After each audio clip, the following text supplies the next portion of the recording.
Some of the greatest success in my life came from someone selling me something that initially I was uncertain about.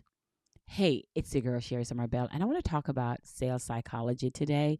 And the reason I want to talk about it is because I saw an ad on social media, and the lady was saying that sales psychology is not manipulation, and everyone was in their feelings about what she says. They're feeling some of them are feeling like sales psychology is getting people to do things that they don't want to do, or you're selling to the wounded and they're not paying 6K for anything that can't guarantee results. And let me tell you something. I think the gift, and I'm going to share something with you even about what I found out this weekend, the gift of neuro neuro person like myself who is very high in thought, high in performance, high ADHD. I get to hear what people are not saying.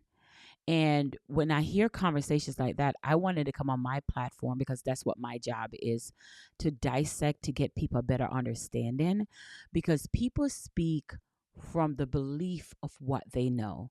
And when a person like myself, who is high in thought, high in belief, high in vibration, when a person open their mouth to speak and the words that come out their mouth is not what I pay attention to. I pay attention to what they're not saying, or what I realize that they missed the idea of what they're trying to say. Let me kind of go deeper in that. Let me dissect some example of that comment. Like the lady who says sales psychology is based on selling something to the wounded person who's wounded.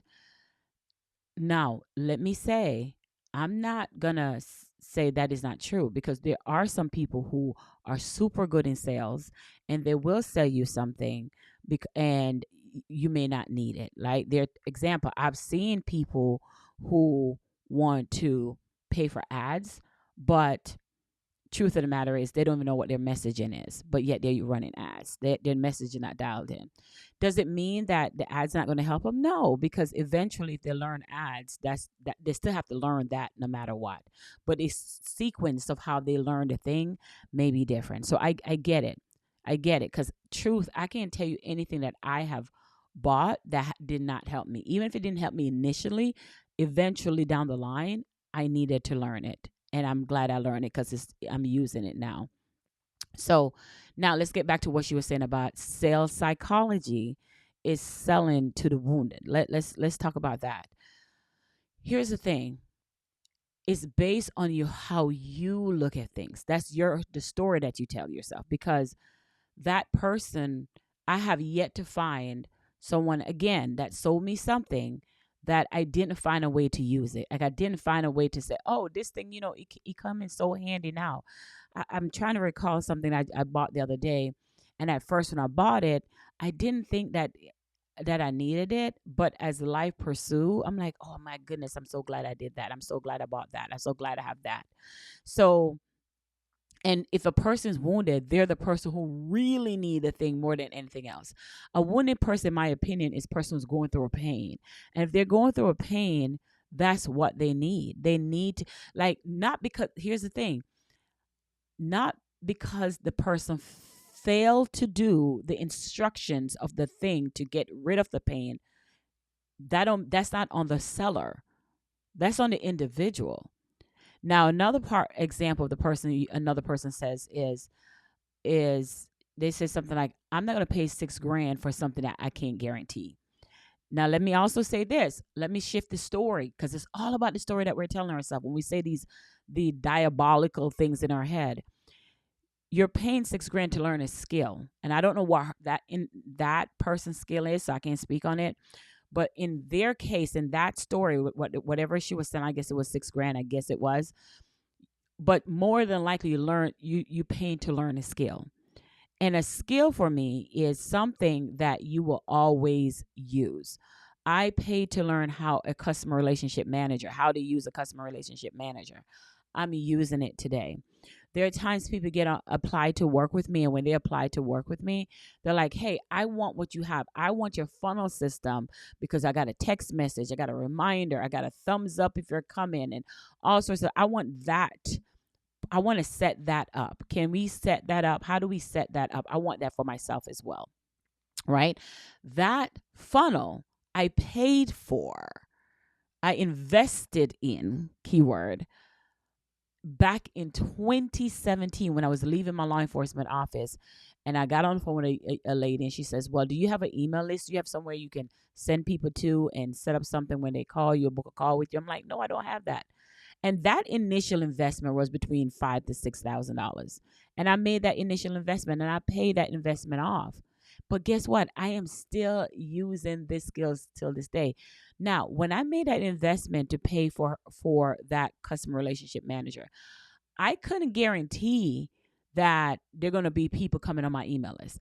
She can't guarantee that because she doesn't know my work ethics. She doesn't know if I'm going to do the work to have the tool and then send people to the tool that she created. She didn't know that.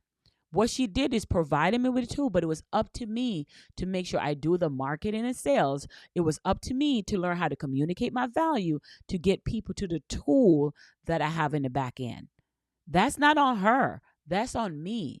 And if I want to stop the leak in my message, if I want to stop the not having leads, that was going to be up to me. So had I not used it, or had the outcome been, hey, I paid $5K or $6K for this thing and it's not working, that's not on her. I got the tools. I have the tools. I have a signature bot that it's a buyer ready signature bot that it helps you to create your story. We craft all our human sales psychology in that bot. Now the bot is doing the script for you, is doing the emails for you. All of my sales techniques are in there. Now let me just kind of say this real quick. The bot is not going to make you money, right?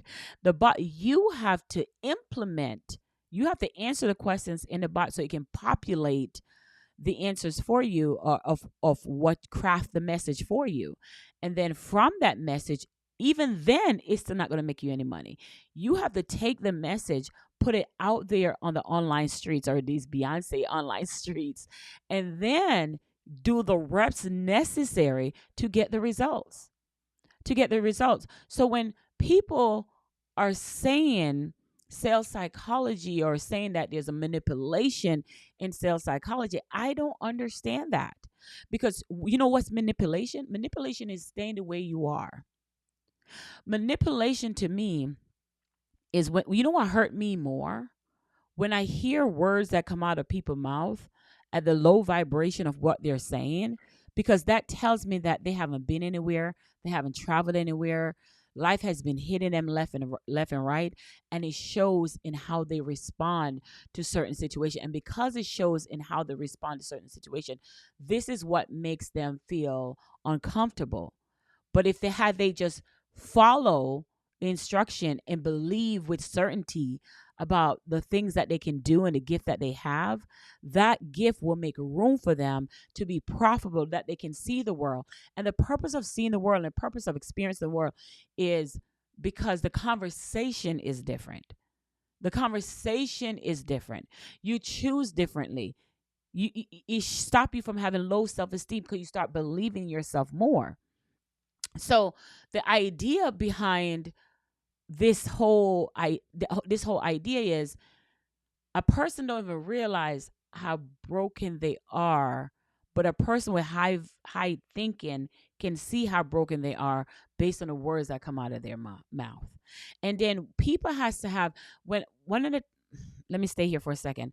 One of the conversation I had with a gentleman, he sells third-party ads to insurance agents.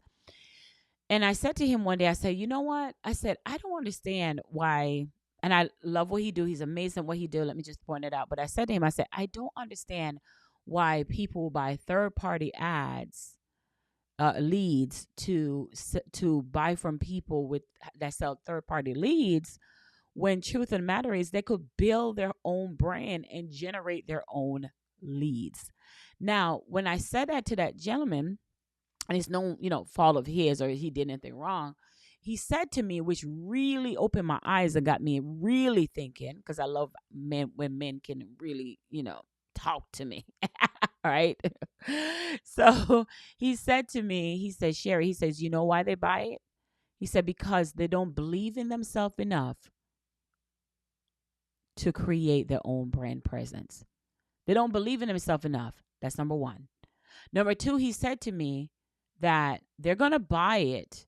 They're going to purchase. They're going to invest in these ads because if the ads doesn't work, they need somebody to blame. Mm, mm, mm.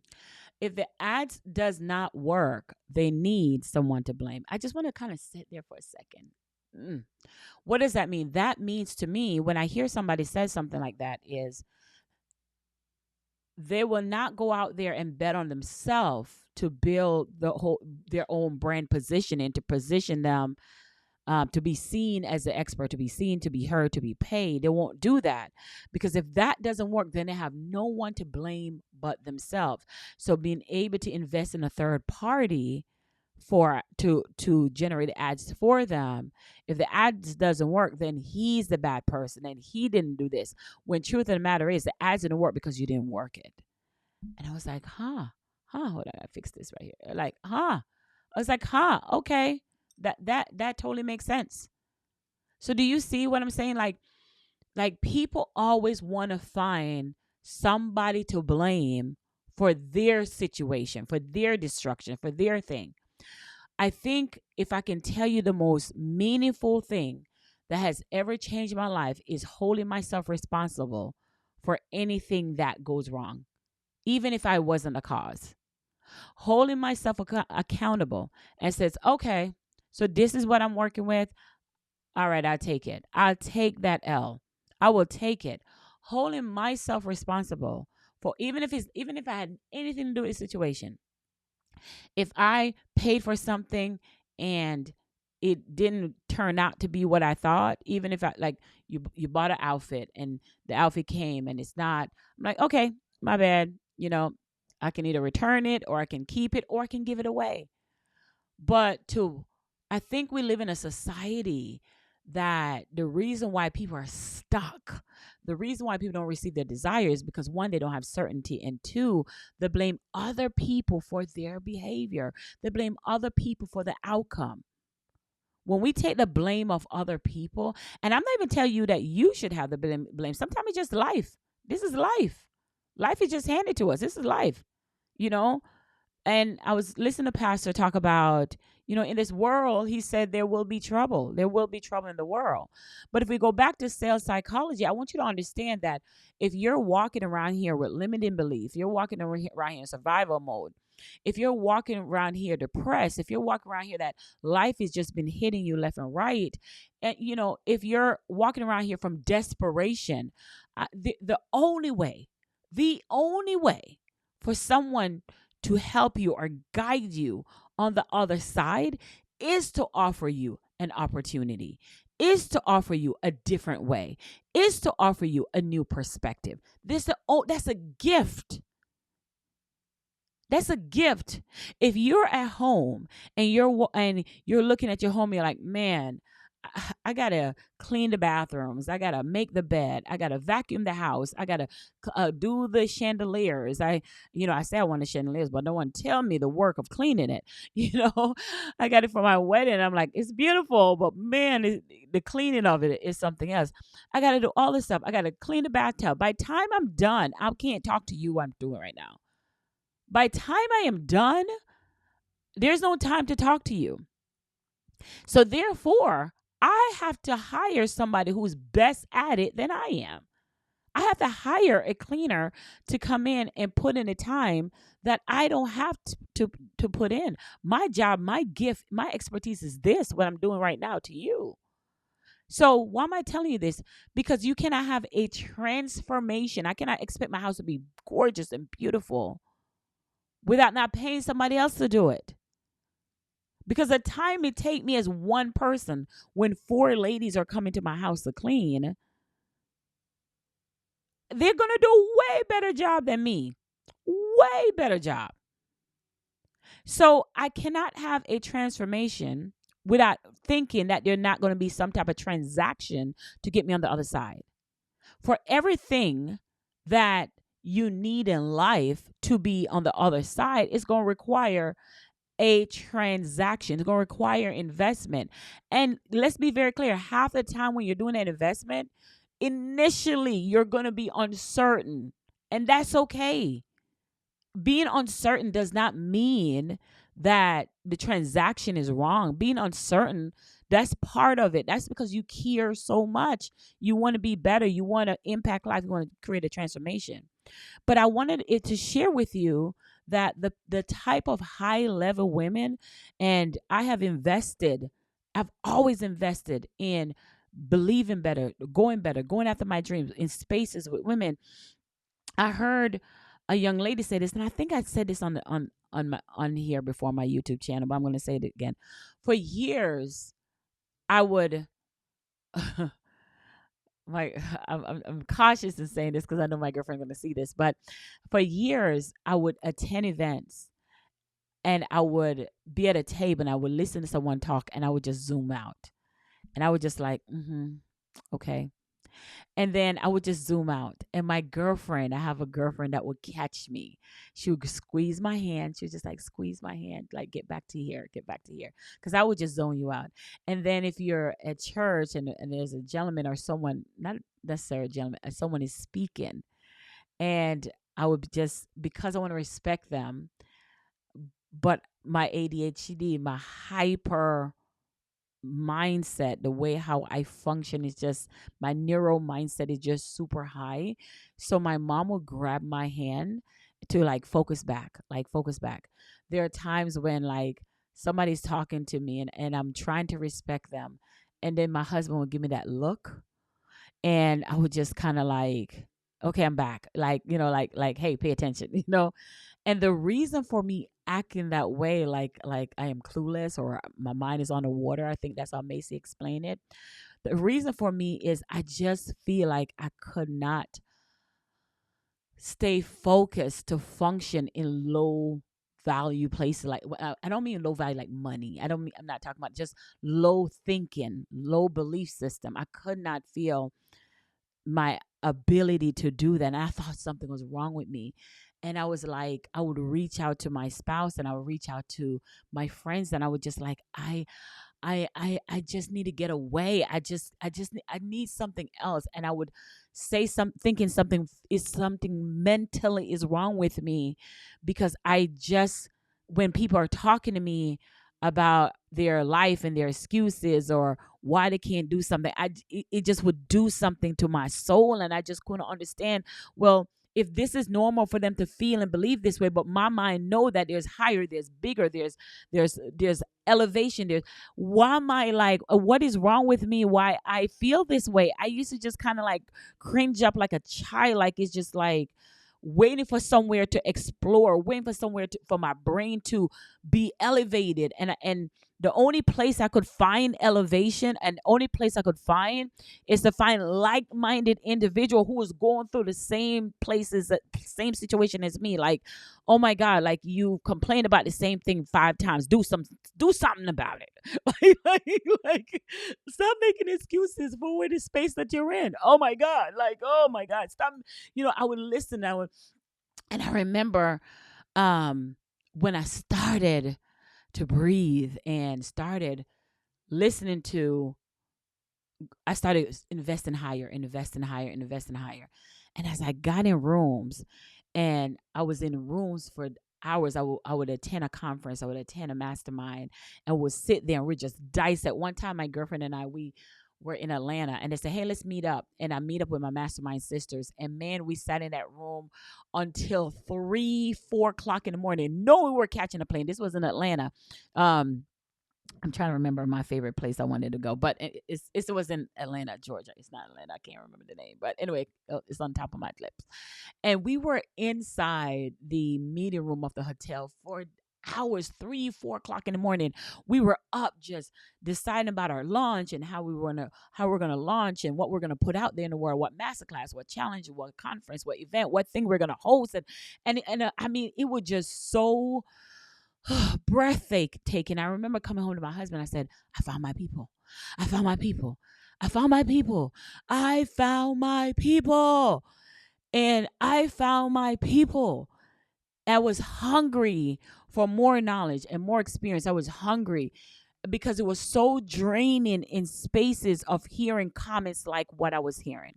It was so draining hearing people who says that they're stuck. They say that they need help. They say that their kids need help. They say that they can't feed their family and all this stuff and then get on the internet and complain about sales being icky and cringe and all this stuff, but yet you just said it was driving me crazy. And I learned quickly that I just can't occupy that space anymore. The older I get and the more high level I think, and high level again, I'm not talking about, because there are some people right now on the sound of my voice, this is you. Like this is you. And you may not be financially feel like your bank account may not match how your vibration of high value thinking matches. So I learned and I remember telling my husband, listen, you got to stop putting me in hot low vibration spaces, or you got to go. And I had to have that commonality, a conversation with him. I said, listen, you got to stop allowing me to occupy low vibrating spaces, because you don't have to grow. You can fall off if you want to, but I love you dearly enough to tell you that. Like, I cannot be in these spaces anymore. I cannot. And it's not about being better or thinking you're better. It's none of that. It's because my son, who is 13 years old now, he aches for that. Like, he's the people who are 13 in his space, he got maybe one or two friends, not his soccer friends, because he believes in that same spot. He believes in the same way, thinking bigger, believing bigger. And let me tell you, people who are high value thinkers, they're people who are going to attach themselves to you because they're not high value thinkers. But they know you're going somewhere. They're going to know you're going places. I did a reel on Instagram about how people are going to get to where they want to get to when you get to there first. When you get there first. And I did a whole conversation because I was talking about Clarissa Shields and how she was getting ready to do her fight, but she was in a room with a whole bunch of her family and friends, and they were just having firsthand at what it's like. And those family and friends would never have been able to experience a sold out headline event for Clarissa Shield if it weren't for her getting there first. Now, whether you like her or not, that's besides the point. Stick with what I'm trying to say. She got to a place where she's the GOAT. She's the greatest when it comes to women boxing. So because she got there in that space, she made room for her own family and friends to experience that. That's the same thing that we did in our wedding when we said we're going to have a destination wedding, and we decided that we're going to bring in family and friends, and some of them who have never been outside of the United States, some of them who've never held a passport before, some of them who's never visited another country before. They got to never even been to one person never said, I never even been to a wedding. So that's how we were able to break generation curses by inviting people to an experience that they never had, right? So sometimes but in doing so, this is a part I never talk about, what I'm going to talk about now. It was freaking draining. It was freaking draining to do that. And sometimes I learned that if I have to talk to you and your perspective is so blind that you don't see what's going on, it hurts my heart for you.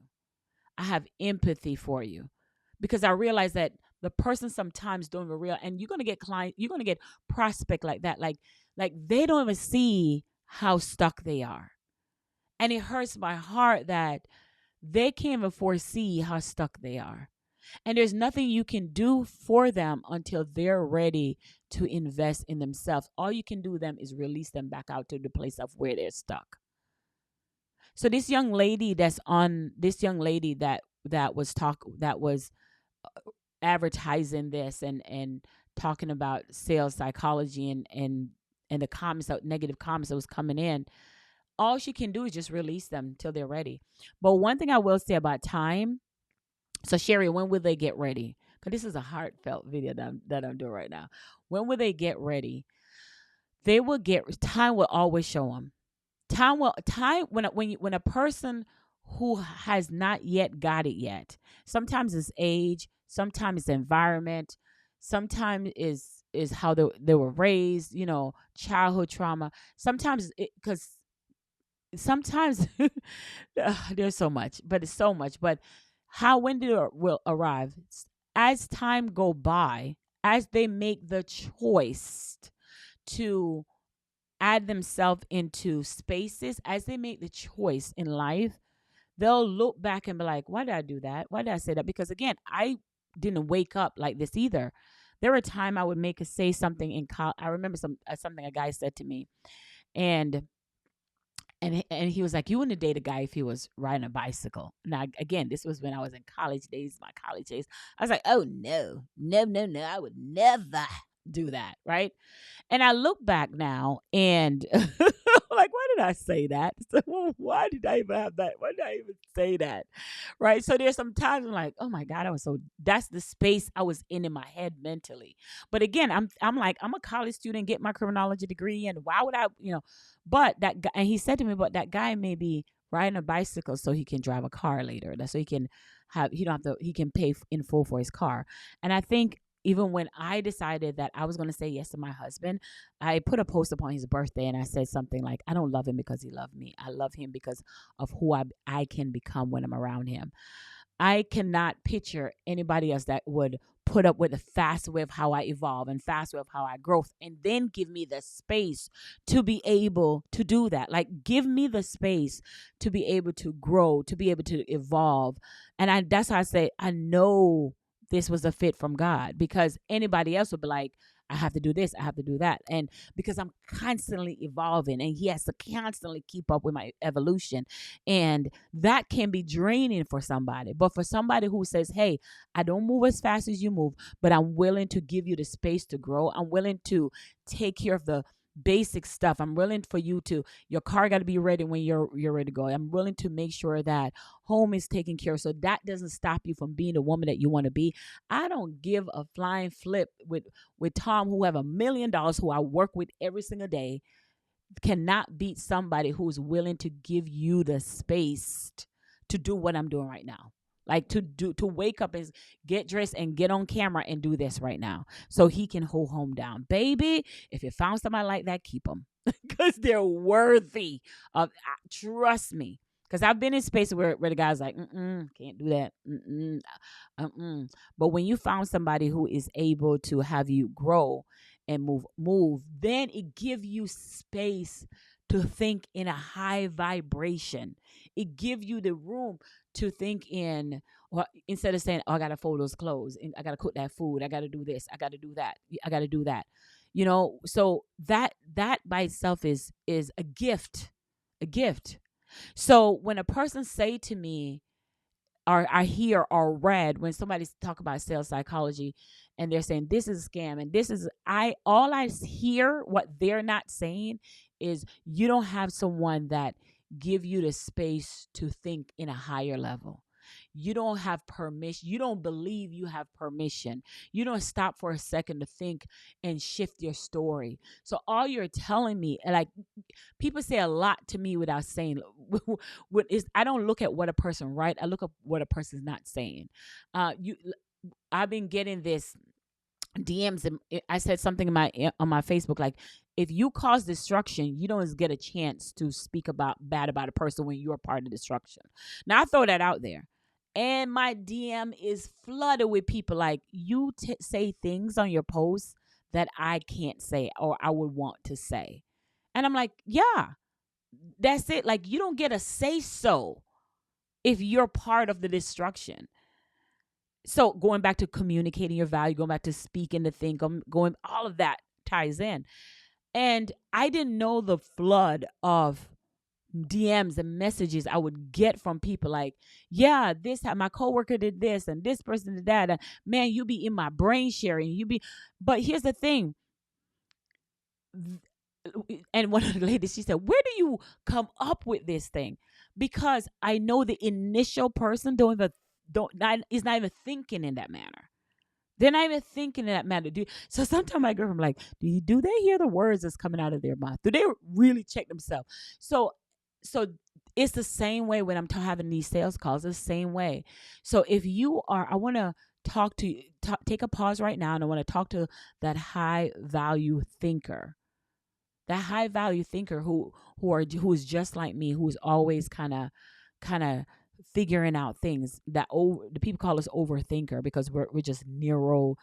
We have this neurotropical ADHD about ourselves because we always thinking 5 step ahead, and we always high value thinking. I always think, okay, yeah, this is great, but what about this? But this is great, but what about this? What about this? What about this? If I want to talk to you right now, you're a gift. You are a gift. You learn how to make something out of nothing. You learn how to move, how to transform. You learn how to do things differently from everybody else. Now, here's how if you are that high value thinker, like you're just looking for a place that you can ooze out your creativity. Number one, you got to go to a space that allow you that permission. And I think that's one thing I am gifted in. There's a boundary around me that my friends, my spouse, my family allow me to be the gift that I am. But I initiated set it for myself. That's number one. So you got to find place things that, do you have time to breathe? Like, do you have time to really work on your creativity because you're a high value thinker? Number two, yes, when you create creativity, like what this lady's putting out in her ads, and I get it. She was just trying to write caption for people to buy her ad. She was just trying to communicate her value. I get it. I get it because I am her. So here's the thing. I'm in a space right now because I believe that I need to go correct and dissect people brain for them. I'm in a place right now where God is telling me, like, you do not have to be God's emergency management. You get to choose who you want to dissect crazy. So you get to choose who you want to help. Like, you have a gift, but not everybody can have that gift. They're lost. That's beyond. That's that goes without saying. So now I'm in a space right now. Now, who do I share my gift with? Like, I'm in a space right now where my gift of helping people shift the perspective and their belief is only for people who are in my space, in my close proximity, who already show me that they can handle it. Because if you're talking to a dead log, you won't penetrate. They're not. There's a monk that spoke about, in order for you to deliver a magnetic conversation, the energy of who you're talking to, there has to be an alignment to receive. And if they're not in alignment to receiving, your pearls is falling on deaf ear. That's sales psychology all by itself. The pearls is falling on deaf ear. So I came to a place that people are happy with being dumb. Something like, can I say, people are happy with it. I mean, it's bold. Like, if they wear it like a badge of honor. Like what? Like they wear it like a badge of honor. There's nothing you can say because now you have to validate and validate. So I learned that if you want to fight for it, you got to keep it. If you want to fight for your limitations and pretend you don't know something and pretend you're not at fault, you get to keep it. So number 3 is stop. If you're a hyper thinker like myself, stop fighting with people who want to keep their limitations, who don't want to work on themselves. And number 4 is, the last thing is detachment. If you're a high value thinker like myself and you're like, okay, what do I need to do to keep raising higher? You have to detach. You have to detach. And what detach, I think I said it in my YouTube channel before, detachment doesn't mean like you're like, I'm done with you. I'm done with you. That's where I did wrong, because that I had this superpower, but I didn't understand how to use it. So I would just detach. You're gone. You're gone. You're gone. You're gone. You're gone. But I was making that decision. But when you're walking in alignment, you don't get rid of people. People will naturally drop off because they cannot rise with your high vibrating thinking. They have to drop off. They don't have the skill, the tenacity, the to go with you where you're going. So they will naturally drop off. They have not mastered their, every little thing trigger them. So eventually they will fall off. You don't have to do anything. They will naturally subdued and fall off. So I stopped. From working with my own therapist, I have stopped trying to cut people off because she said that was a trauma response. I let people fall off at the space of where they fall, no matter how close they are to me. eventually I rise so high that their mind is going to say, I can't go up there. Like, you're too deep in thought. Your connection is you have a deep connection. I can't just I can't I can't I'm not built for this, and they will automatically separate themselves. Last thing, one of my girlfriends going through something, and I said, hey, well, why are you going through this? This should happen or that should happen. You shouldn't do this. And she kind of got offended of me saying that this should happen, that should happen. You shouldn't do this. And then, as always, I am the type of person that when you talk to me, you don't hear what I say in the beginning, but when I'm gone, the words of what I've said register with you, and it has to sit with you because I process so faster than the average person I talk to. That's all part of my neuro ADHD self. I process faster than the average person. So when I'm gone, now you're processing like, did she just say that? Like, did she just say that? So and again, you're probably like that too if you're in that space. So when I'm gone, it's like, oh, that's what she was saying. Oh, she didn't mean that. That's what she was saying. And then she came back and she was like, oh, you were really trying to say that I deserve this. They shouldn't have been doing that to me. So they're wrong in that way. I thought, but I heard there's no other way to do this. I heard, why would they lie to me? Or why would the attorney lie to me? And she was working with some real estate stuff. And she's like, why would the attorney lie to me? But it took a whole week for her to catch on to what I was saying in the initial conversation. So now I'm learning how to use my superpower. I'm learning who gets it and who doesn't. And because if you're walking in this space, it will drive you nuts to try to get the person who holds on to their limitations to see what you're saying. Because truth of the matter is, at the end of the day, if you're a high thinker like me, which I'm using my skills in sales, you can use your high thinking skills in something else. If you're a high thinker like me, your mind is going to say 90% of the time you're trying to be good. You're trying to help the person see that, hey, you're better than this. Hey, do you realize how far you fall? You fall. Don't convince yourself it's okay, but pick yourself up and show a different way, right? But sometimes they're so deep and wounded that everything you say to them, they think is an attack opposed to listening to you. And I had to learn that. Because I'm like, why don't you know this? Right? But no, high value believers and high value people think completely different from people who has low value thinking, like completely different. And then my butt thinking everybody think high value because that's just how positive I am. And then I learned that's not the case. So when you're entering sales, as I wrap it back around, when you're entering sales psychology, when you're using sales strategy and sales psychology to get person to see the light, to see something on the other side, the rejection is not from you.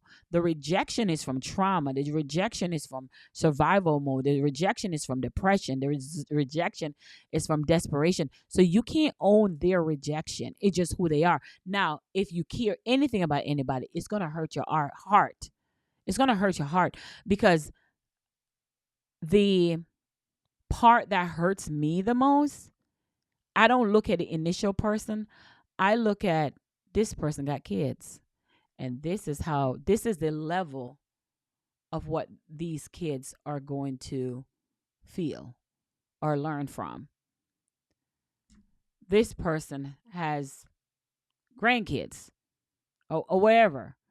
So I'm not even looking at you, the person, I'm looking at who gets affected because you're staying stuck in your space. People are like, how do you produce a guy in a Marine and then produce another child who is highly in his neurodegenerate stages? How do you do that? Because I became high vibrant. So my son became high vibrant. So I'm always, when I listen to people talk, I'm not looking at them.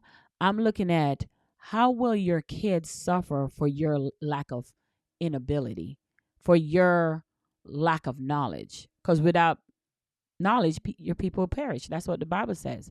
So I'm not even looking at you. I'm looking at, because sometimes we are so corrupt that it just, It is. I'm looking at who else is getting affected because your inability to grow. I had to face that a few months ago, and I end there. And I had to come to, I had to come to terms like, ooh, oh, jeez. I had to come to terms with myself of revealing that in other places, in other things. So if you lack growth, it's not just on you. If you lack the inability to grow, or if your clients or your prospect lack the inability to grow, I'm not looking at you, the person. I'm just looking at the byproducts of the people who is affecting because you chose not to. And I end there. It's your girl, Sherry Somerville. Listen, I want you to send this video to someone who need to hear it. I want you to send this to someone who feel like they're stuck, who feel like they're not growing, who believe that money is the reason why they haven't got any further. Let's go ahead and share the love. Don't keep it a secret. I want you to share. I want you to tag. I want you to get the bell going, whatever it may be. But I hope you find value in anything that I said today. I hope you're able to find value in our conversation today, because I want you to stop. I want you to replay it again. I want you to get it in your brain, in your system, that high value thinking when it comes to sales psychology, not just benefit you, the expert, but it's a byproduct that keeps paying of your legacy and your descendants, and it just will keep on and on for the rest of your life. All right, that's all I got. It's the girl Sherry Somerville. Talk to you later.